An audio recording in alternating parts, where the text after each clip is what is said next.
Hi, I'm Jenna Newman with Newman's Dog Training, and welcome back to our video series.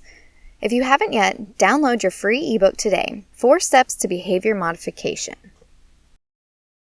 In this, we're going to discuss ways to change any behavior with simple steps. Today, we're going to focus on the first step, knowing what you want. This may seem like a no-brainer, but a lot of people have trouble just starting with this first concept. When I ask my clients what their goals are for their dog, a lot of times they just say, I don't want it to do XYZ. But then I ask them, well, what do you want that to look like instead? What do you prefer them to do?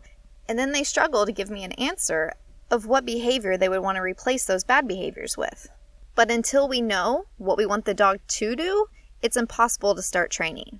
Your puppy is just going to start guessing and trying everything to try to make you happy or make themselves happy. But if we know what we want them to do, we can start training that right away. For example, you don't want them to chew on a shoe. What do you want them to chew on instead? Toys, obviously, the appropriate toys. You don't want them to get on the couch. Okay, well, let's give them a dog bed to lay on instead. Instead of chasing or barking at squirrels, what do you want them to do instead? I want them to focus on me when they see squirrels. I want them to sit and ask me to go have fun with other dogs.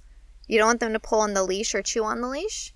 Well, let's give them another behavior to do. Let's have them focus on us. Let's have them walk nicely next to us with rewards. Once we know what we want them to do, just start training that. So for little Barry here, whenever he was little, we taught him to go to his bed. So when people come over to the house, or if we're cooking, or anything that we just need him to be in a spot, we taught him, go to your bed, instead of doing all the other annoying behaviors. Another thing is if you don't want your dog to jump when they meet people, what do you want them to do instead? I want them to sit whenever they greet people.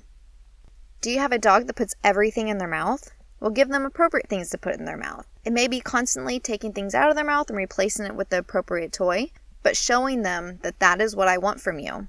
It is so important, and that's the fastest way they're going to learn what we want from them. It's also so important that whenever your puppy is learning, that they are not living in a world of no. If you find yourself saying no often, think to yourself, what is that actually teaching them? So I think of no as just an interrupter. When a dog is about to go do something, I may say, hey, no, but it's not giving them direction. It is just interrupting their behavior for me then to follow with instruction. And then that is where the training starts. There are a lot of behaviors that dogs do that are annoying to us humans, but there's a reason behind all of them. They are rewarding themselves for every behavior that they're doing. No matter if we like it or not, they really don't care. For example, they're walking on the leash and they're pulling to see squirrels, other dogs, and they're going anywhere their nose wants them to go. It can be frustrating, but if you take the time to sit and stop and think, what do I want him to do instead, then training will be a lot easier. So in this instance, with a dog pulling on the leash and following its nose, I want it to look at me and sit and give me its attention, and then it can go smell things. So it's not saying you're not allowed to smell things. It's what do I want them to do to ask politely to go do these things. And once they learn that behavior, they're going to stop pulling altogether and just start looking at you and sitting whenever they want to go do something.